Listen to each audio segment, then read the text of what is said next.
네, 안녕하세요. 오늘은 담양에 여행 갔었던 얘기를 한번 해보려고 해요. 이제 담양에 가게 된 계기가 제가 올해 2월 초에 운전 연수를 10시간 정도 학원에서 받았었는데 제가 자차가 없거든요. 그래서 운전 실력을 까먹지 말자 이런 생각으로 무작정 그냥 우리나라에서 먼 곳 놀러 갈 곳 찍어가지고 찾은 곳이 이제 담양입니다. 그래서 담양 쪽으로 숙박을 잡고 렌트를 해서 여행을 가기로 결정을 했습니다. 근데 제가 또 하필 2월에 가다 보니까 출발 당일에 눈이 너무 많이 왔었어요. 눈이 진짜 많이 와가지고 이것은 진짜 혹독한 모래주머니 훈련이다 라는 마음가짐으로 이제 차를 끌고 갔는데 렌트카 빌린 곳에서부터 눈이 너무 많이 쌓였는데 제설이 아직 안 되다 보니 바퀴가 막 헛돌고 그런 경험을 했어요. 너무 짜릿하고 신선한 경험이었고 아직도 잊지 못합니다. 그 곤혹스러움, 당혹스러움.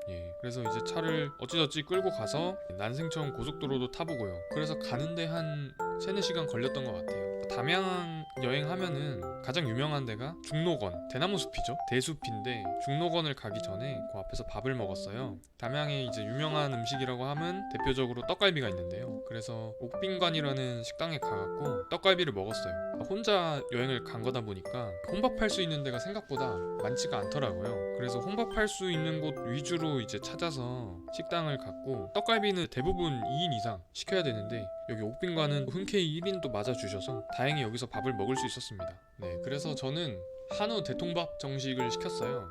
인당 33,000원짜리 정식인데 가격이 좀 나가죠. 그래도 너무 맛있었습니다. 떡갈비 2개랑 밑반찬들이 나오는데 밑반찬들도 하나같이 맛있고요. 특히 저 양념게장 그리고 새우장 진짜 존맛탱이었습니다. 그리고 대통밥이라고 대나무 통에다가 밥을 해서 나오는데 좀 새로웠습니다. 맛도 있었고 비주얼이 약간 양반이 된 느낌? 과거 시험 보러 가서 일필휘지하고 돌아오는 길에 떡갈비에 대통밥 싹 하는 느낌?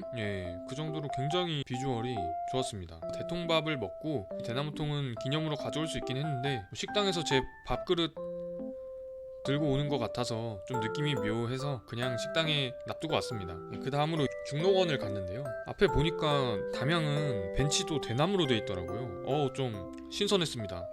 이렇게 보시면은 예쁘게 이 대나무 숲이 조경이 돼 있어요. 그래서 천천히 걸으면서 이 여유를 만끽할 수 있고 굉장히 고즈넉합니다. 제가 갔을 때는 또 겨울이라 사람이 그렇게 많지도 않고 그래서 너무 좋았습니다. 그리고 또 한 가지 재밌는 포인트는 사람들이 평소에 뭐 송곳 같은 거를 들고 다니시는지 이런 식으로 대나무에다가 글씨를 새기시더라고요. 한번 읽어보면은 수진 하트 만용 태웅 하트 효정 아직도 잘 사귀고 계실까요? 응원합니다. 이런 식으로 본인들의 사랑을 꼿꼿이 서 있는 대나무에 이렇게 새기는 어떻게 보면은 뭐 사랑의 서약서죠 이 대나무가. 그리고 쓰레기통마저 대나무로 되어 있는 이 디테일함 그런 점에서 놀랐습니다. 정말 대나무의 진심인 곳이구나 또 한 번 그런 생각을 하게 됐고요. 그 외에도 팬더들이 서로 모여서 쿵짝쿵짝 놀고 있는 모습들 그리고 이런 자그마한 폭포도 볼 수 있고요. 이때가 또 전날에 비가 와갖고 이렇게 물이 썩 맑아 보이진 않죠. 그리고 호수공원처럼 이렇게 고즈넉한 풍경들이 펼쳐져 있는데 오랜만에 여유로움도 느끼고 그리고 공기도 너무 좋고 사람도 많이 없어서 정말 힐링을 하고 왔었습니다. 또 어머니들처럼 이렇게 예쁜 꽃 보면서 사진도 찍고 이런 경험들을 했고요. 보면은 중록원의 곳곳마다 한옥 건물 같은 게 있는데 이런 귀여운 마치 이름이 꼭 복실이일 것 같은 이 강아지가 귀엽게 엎어져 있는 모습도 볼 수 있었습니다. 원래는 자고 있었는데 저랑 어떤 아저씨가 카메라 들고 들이대니까 좀 긴장했는지 깼더라고요. 그리고 또 이 중록원 하면 또 유명한 게 뭐냐, 여기 1박 2일 촬영지인데요. 친구가 이제 중록원에 이승기가 빠진 연못이 있다, 그거 꼭 보고 와라 해서 이승기가 빠진 연못도 보고 왔습니다. 그리고 지나가다 보니까 징검다리가 있는데 전날에 눈이 많이 와서 그런지 징검다리가 아니죠. 이거는 뭐 무지개 다리죠. 건넜다가는 그냥 골로 갈 수 있는 비주얼인데요. 물이 좀 줄어들면 징검다리가 될 것 같은데 지금 건넜다가는 살아 돌아오지 못할 것 같아서 건너지는 않았습니다. 이렇게 중록원 탐방을 마치고 이제 카페에 갔어요. 소예르라는 카페인데 밖에가 굉장히 예쁘게 조경이 되어 있고 근데 겨울이다 보니까 풀들이 좀 푸릇푸릇하면 진짜 예쁠 것 같은데 이 노란 색깔이어서 그거는 아쉬웠습니다. 들어가서 이렇게 스콘이랑 아랑 그리고 제가 애정하는 전자책 사실 사놓고 잘 쓰진 않는데 요때 한번 감성 있게 사진 찍어보려고 꺼냈습니다. 근데 이거 스콘이 진짜 맛있어요. 사실 제가 평소에 이런 걸 사와서 먹진 않는데 너무 맛있어가지고 포장을 하나 했습니다. 카페에서 한 1시간 정도 시간을 때웠다가 에어비앤비 입실 시간이 조금 남아가지고 근처에 프로방스 마을이라는 곳에 갔습니다. 제가 겨울에 가서 비수기다 보니까 사람도 많이 없고 가게도 많이 안 열었어요. 그래서 좀 황량한 느낌이었어요. 여기 가시면 인생 네컷, 뭐 공방, 그리고 먹을 것들 이런 것들이 있는데 이게 비수기다 보니까 많이들 안 열어서 딱히 볼 건 없었습니다. 그냥 한 바퀴 둘러보고 오고 그 정도로 이제 마무리를 했습니다. 네, 그리고 이제 저녁 5시가 입실 시간이어서 그거에 맞춰서 장을 보고 에어비앤비 숙소로 갔는데요. 제가 에어비앤비로 처음에 숙소를 볼 때 숙소가 진짜 예쁘거든요. 그래서 이제 너무 기대를 하면서 가는데 가는 길이 굉장히 험난한 시골길인 거예요. 그래서 아니 이게 내가 지금 제대로 가는 게 맞나 싶은데 제가 사진으로 봤던 예쁜 숙소가 나타나더라고요.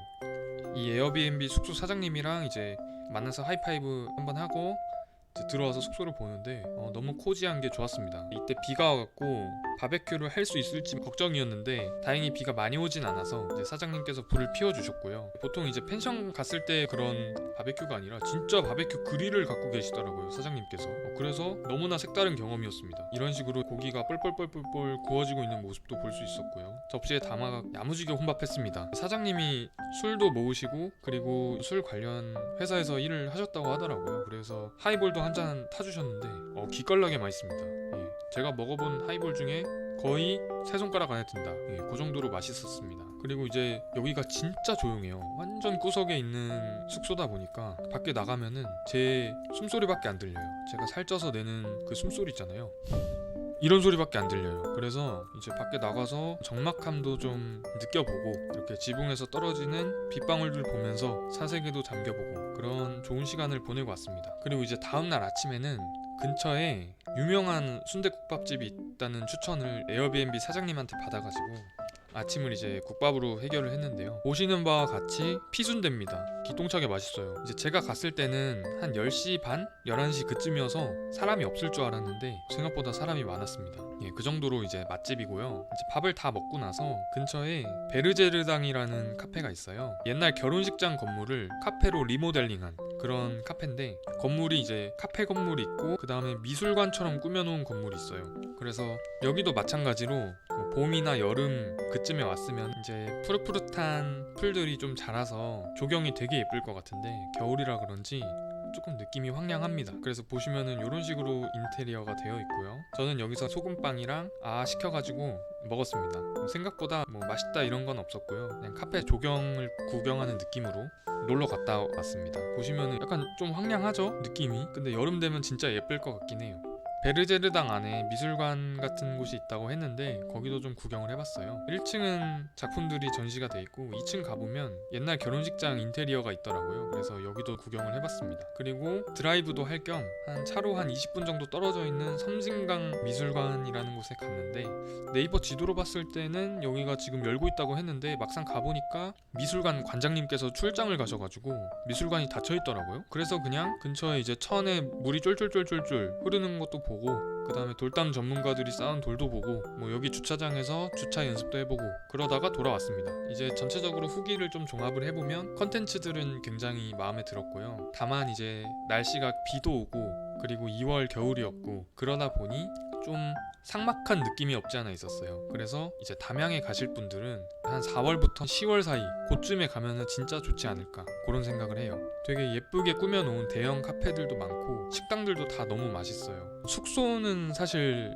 엄청 예쁜 숙소? 이런 거는 좀 찾기는 쉽지 않았던 것 같아요. 근데 이제 전체적으로 컨텐츠도 괜찮고 먹는 것도 괜찮고 그래서 뭐 봄, 여름, 가을에 놀러 가기에 아주 괜찮은 곳이다 라는 생각이 듭니다. 이 정도로 담양 여행 후기를 마쳐보겠습니다.